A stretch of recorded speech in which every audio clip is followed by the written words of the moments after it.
Қайырлы күн, құрметті көрермендер. Мен Павлодар қаласы Мұзафар Әлімбаев атындағы жалпы орта білім беру мектебінің 9 А сынып оқушысы Абай Әйгеріммін. Бүгін мен сіздерге цифрлы қоғамдағы жастардың белсенділігі атты жобамды таныстырамын. Менің жобамның өзектілігі. Қазіргі уақытта қоғамның барлық саласында цифрлану үрдісі қарқынды жүріп жатыр. Жастар осы үдерістің бел ортасында тұрған ең икемді топтардың бірі. Цифрлы қоғамда өмір сүру үшін жастардың тек техникалық дағдылары емес, сонымен қатар әлеуметтік белсенділігі және де азаматтық жауапкершілігі болуы керек. Бұл жоба цифрлы қоғамда жастардың әлеуметтік белсенділігін жүйелі түрде арттырып, олардың шығармашылық және көшбасшылық қабілеттерін дамытуға бағытталған. Жоба арқылы жастар өз әлеуетін қоғам игілігіне пайдаланып, жаңа дәуірдің саналы азаматтары қалыптасады. Менің жобамның мақсаты – жастардың цифрлық құралдарды дұрыс пайдаланып, қоғамға пайдалы болуына ықпал ету. Менің жобамның алға қойған міндеттері – жастар арасында волонтерлік қызметі цифрлық форматта ілгерілету, онлайн платформаларда белсенділік таныту, әлеуметтік желілерде пайдалы контент тарату, цифрлық сауаттылықты арттыру, цифрлық челленджер, акциялар ұйымдастыру. Қазіргі уақытта оқушылар мен жасөспірімдердің туындайтын негізгі мәселелері.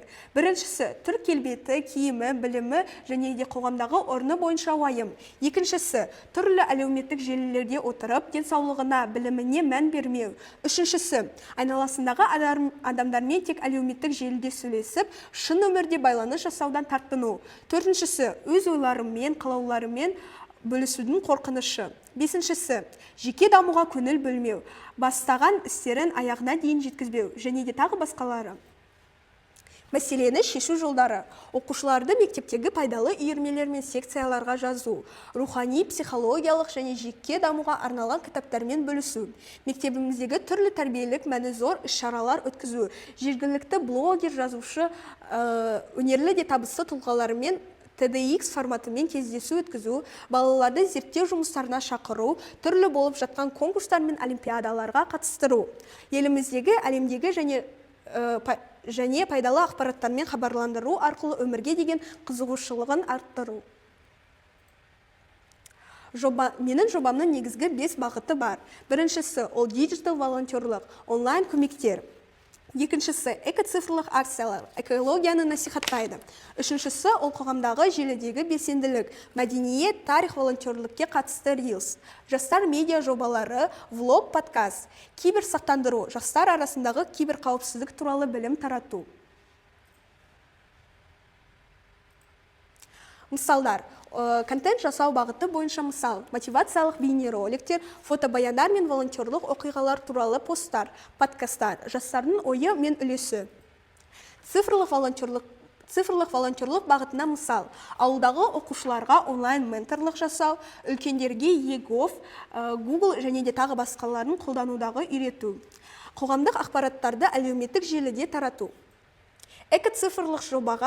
Экоцифрлық жобадағы бағыттың мысалдары. Қалдықтарды бөлу туралы инфографиялы, экологиялық челлендж, онлайн эковикторина. Күтілетін нәтижелері.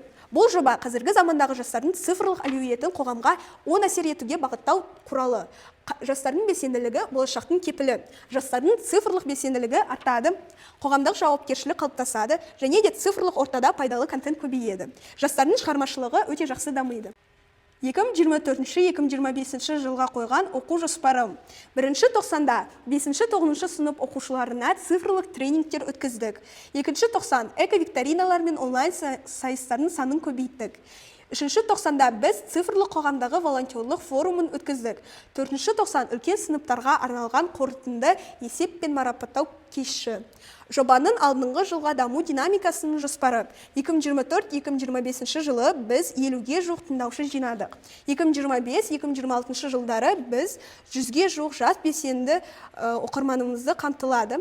Әлеуметтік желідегі ақпаратпен танысуды қамту көлемі 50 мыңнан асады. Қорытынды. Цифрлық технологиялар тек ойын-сауық үшін емес, қоғамды жақсарту құралы. Егер біз оларды дұрыс пайдалансақ, жастардың белсенділігі мен жауапкершілігін арттыра аламыз. Мен барша жастарды әлеуметтік желілерді пайдалы істерге жұмсауға шақырамын. Бір кішкентай игі іс үлкен өзгерістерге әкеле алады. Назарларыңызға рахмет.